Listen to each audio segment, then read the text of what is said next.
ദൈവതിരുനാമത്തിന് മഹത്വം ഉണ്ടാകട്ടെ. ഏവർക്കും കർത്താവായ യേശു ക്രിസ്തുവിൻ്റെ നിസ്തുല്യ നാമത്തിലുള്ള സ്നേഹവന്ദനത്തെ അറിയിക്കുന്നു. ഈ ഫ്രൈഡേ ഫാസ്റ്റിംഗ് പ്രയർ ഗ്രൂപ്പിലുള്ളതായ എൻ്റെ എല്ലാ പ്രിയപ്പെട്ടവർക്കും അനുഗ്രഹിക്കപ്പെട്ടതായ ഒരു പുതിയ വർഷം 2026 ആശംസിക്കുകയാണ്. ദൈവകൃപയുടെയും അതോടൊപ്പം തന്നെ ദൈവിക സാന്നിധ്യത്തിൻ്റെയും സ്വർഗീയ നന്മകളുടെയും ആത്മീയമായ അനുഗ്രഹങ്ങളുടെയും ഒരു വർഷമായി ഈ 2026 ഏവർക്കുമായി തീരട്ടെ എന്ന പ്രത്യേകമായി ഞങ്ങൾ കുടുംബമായിട്ട് ഈ പ്രയർ ഗ്രൂപ്പിലുള്ള എല്ലാവർക്കും ആശംസിക്കുന്നു. ഒരു ചെറിയ സന്ദേശം ഈ 2026 നിങ്ങൾക്ക് വേണ്ടി ദൈവനാമത്തിൽ നൽകുകയാണ്. അതേ പ്രിയമുള്ളവരെ, എന്നെ ഒത്തിരി ചിന്തിപ്പിച്ചതായ ഞാൻ ഈ അടുത്തിടെ കേട്ട ഒരു വാക്ക്, ഒരു പ്രാർത്ഥന ഇപ്രകാരം ഞാൻ കേട്ടത് നിങ്ങളോട് പങ്കുവെക്കുകയാണ്. ഒരു പുരോഹിതൻ പ്രത്യേകിച്ച് എന്നെ ഒരു ശുശ്രൂഷയ്ക്ക് വിളിച്ച് ഞാൻ ആ പള്ളിയിൽ ദൈവവചനം പങ്കുവയ്ക്കുവാനായി കടന്നു പോയപ്പോൾ അവിടെ ശുശ്രൂഷ ചെയ്യുന്നതായ ബഹുമാനപ്പെട്ട അച്ഛന് ഒരു പ്രാരംഭ പ്രാർത്ഥന ഇപ്രകാരം പ്രാർത്ഥിച്ചതിൽ അദ്ദേഹം ഒരു വാക്ക് ഇപ്രകാരം ഉപയോഗിച്ചു: കർത്താവേ, ഞാൻ ഈ പുതിയ വർഷം അത്ഭുതങ്ങളൊന്നും പ്രതീക്ഷിക്കുന്നില്ല, ആഗ്രഹിക്കുന്നില്ല, നിൻ്റെ സാന്നിധ്യം മാത്രം മതി എനിക്ക്. ഒരു വലിയ അനുഗ്രഹിക്കപ്പെട്ട ഒരു പ്രാർത്ഥനയാണ്. എനിക്ക് എൻ്റെ പ്രിയപ്പെട്ടവരോടും ഈ പുതിയ വർഷത്തിൽ നൽകുവാനായിട്ടുള്ളതായ ഒരു പുതുവർഷ സന്ദേശമായിട്ട് ഞാൻ അതിനെ നിങ്ങൾക്ക് നൽകുകയാണ്, നിങ്ങളോട് പങ്കുവയ്ക്കുകയാണ്. അതേ പ്രിയമുള്ളവരെ, നമുക്കെന്താണ് ഈ ഭൂമിയിൽ ആവശ്യം? ഇന്ന് അനേകർ അത്ഭുതങ്ങളുടെയും അടയാളങ്ങളുടെയും ഒക്കെ പുറകെ പോകുമ്പോൾ ദൈവം നമ്മളോട് പറയുകയാണ്, അല്ലെങ്കിൽ ദൈവത്തിൻ്റെ വചനം നമ്മളെ ഓർമ്മിപ്പിക്കുകയാണ്, നമുക്ക് അത്ഭുതങ്ങളുടെ ഒരു ലോകത്തേക്കല്ല നമ്മൾ ജീവിക്കേണ്ടത്, അടയാളങ്ങളെ അന്വേഷിച്ചല്ല നമ്മൾ പോകേണ്ടത്. മറിച്ച് അത്ഭുതങ്ങളും അടയാളങ്ങളും ഒക്കെ ചെയ്യുവാൻ മതിയായ ഒരു ദൈവം എനിക്കുള്ളപ്പോൾ, അതിനോട് ബന്ധപ്പെട്ടൊരു വേദഭാഗം നിങ്ങൾക്കുമായിട്ട് പങ്കുവയ്ക്കുന്നത് യോഹന്നാൻ്റെ സുവിശേഷം 6-ാം അധ്യായം, പലപ്പോഴും നമ്മൾ പഠിച്ച ഒരു വേദഭാഗമാണ്. അവിടെ യേശുവിൻ്റെ അടുക്കിലേക്ക് വലിയൊരു ജനക്കൂട്ടം കടന്നു വന്ന് ദൈവത്തിൽ നിന്നും അത്ഭുതങ്ങളും അടയാളങ്ങളും പ്രതീക്ഷിച്ചുകൊണ്ട് ഭൗതികമായ അനുഗ്രഹങ്ങൾക്ക് വേണ്ടി വന്നു. ദൈവം അവരെ ആരെയും നിരാശരായിട്ട് പറഞ്ഞു വിട്ടില്ല.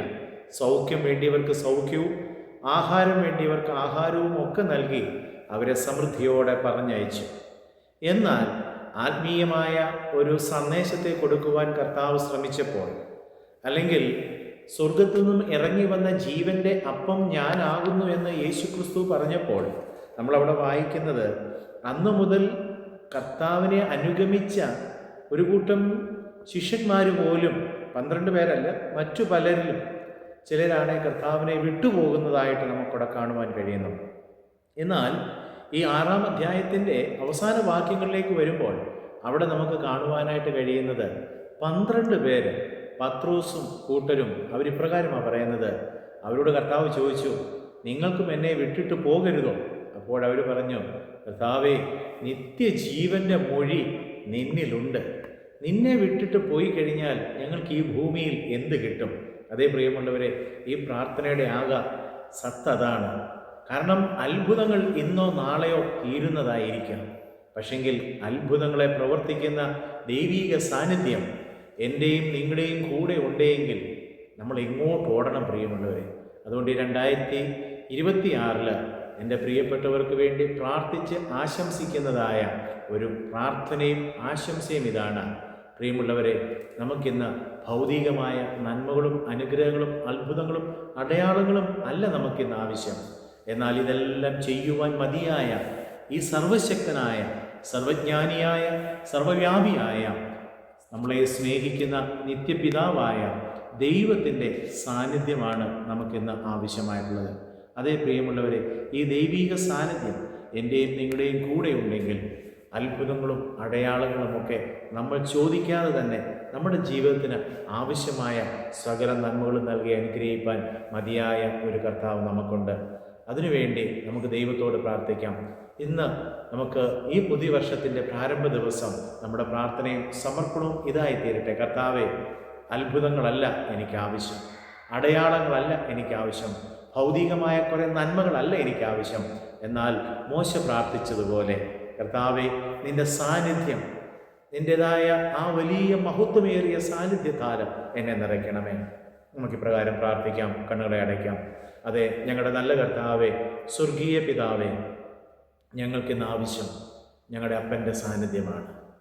അത്ഭുതങ്ങളെ പ്രവർത്തിക്കുന്നവൻ, വിടുതൽ നൽകുന്നവൻ, അതേ, സർവശക്തനും സർവവ്യാപിയും സർവജ്ഞാനിയും സർവശക്തനുമായ, ഞങ്ങളെ അളവുകൂടാതെ സ്നേഹിക്കുന്നതായ ദൈവീക സാന്നിധ്യം കൊണ്ട് ഞങ്ങളെ ഈ പുതിയ വർഷം നിറയ്ക്കണമേ. നാഥ, ഞങ്ങളുടെ പ്രിയപ്പെട്ടവർക്ക് വേണ്ടി പ്രാർത്ഥിക്കുന്നു, ഞങ്ങൾക്ക് വേണ്ടി പ്രാർത്ഥിക്കുന്ന അപ്പ, അങ്ങയുടെ സാന്നിധ്യമില്ലാത്തതായ ഒരു വഴിയും ഞങ്ങൾക്ക് ഈ പുതിയ വർഷത്തിൽ ഉണ്ടാകരുത്. അങ്ങയുടേതായ ഹിതമല്ലാത്ത വാക്കുകൾ ഞങ്ങളുടെ ആരുടെയും നാവിൽ വരരുത്. അങ്ങേക്ക് ഹിതമല്ലാത്ത ചിന്തകൾ ഞങ്ങളുടെ ആരുടെയും ഹൃദയത്തിൽ വരരുത്. കർത്താവേ, അങ്ങേക്ക് ഹിതമല്ലാത്തതായ, അങ്ങേ വേദനിപ്പിക്കുന്നതായ ഒരു പ്രവൃത്തികളും ഒരു വഴികളും ഞങ്ങൾക്കോ ഞങ്ങളുടെ പ്രിയപ്പെട്ടവരുടെ ജീവിതത്തിൽ ഉണ്ടാകരുത്. ഞങ്ങൾ ഇന്ന് എന്ത് ചെയ്താലും ഈ ഒരു വർഷക്കാലം കർത്താവെ, ഞങ്ങളുടെ ജീവിതത്തിൽ എന്തെല്ലാം ഭവിച്ചാലും ഞങ്ങൾക്ക് മതിയായ ഒരു ദൈവമുണ്ടെന്ന് വിശ്വസിപ്പാനുള്ള കൃപ ഞങ്ങൾക്കും ഞങ്ങളുടെ പ്രിയപ്പെട്ടവർക്കും നൽകണമേ. കർത്താവെ, ഈ പുതിയ വർഷം സകലരെയും സ്വർഗീയ നന്മ കൊണ്ട് അനുഗ്രഹിക്കണമേ. പർവ്വതങ്ങൾ കുലുങ്ങി സമുദ്രമധ്യേ വീണാലും ഭൂമി മാറിപ്പോയാലും മാറിപ്പോകാത്ത മാറ്റമില്ലാത്ത ദൈവിക സാന്നിധ്യം ഞങ്ങളോട് കൂടെ ഉള്ളതോർത്ത്, ഞങ്ങളുടെ പ്രിയപ്പെട്ടവരുടെ കൂടെ ഉള്ളതോർത്ത് സ്തോത്രം. അതാ, ഈ വചനം കേൾക്കുന്നതായ, ഈ മെസ്സേജ് ശ്രവിക്കുന്നതായ എല്ലാവരെയും ഞങ്ങൾ പിതാവിൻ്റെയും പുത്രൻ്റെയും പരിശുദ്ധാത്മാവിൻ്റെ നാമത്തിൽ അനുഗ്രഹിച്ച് പ്രാർത്ഥിക്കുന്നു. 2026 എന്ന് പറഞ്ഞ പുതിയ വർഷം അനുഗ്രഹത്തിൻ്റെയും ദൈവകൃപയുടെയും ദൈവിക സാന്നിധ്യത്തിൻ്റെയും ദൈവമഹത്വത്തിൻ്റെയും ഒരു വർഷമാക്കി സകലരെയും സന്തോഷത്തോടെ സമാധാനത്തോടെ ആക്കി തീർക്കണം. യേശുവിൻ നാമത്തിൽ തന്നെ പിതാവേ, ആമേൻ, ആമേൻ, ആമേൻ.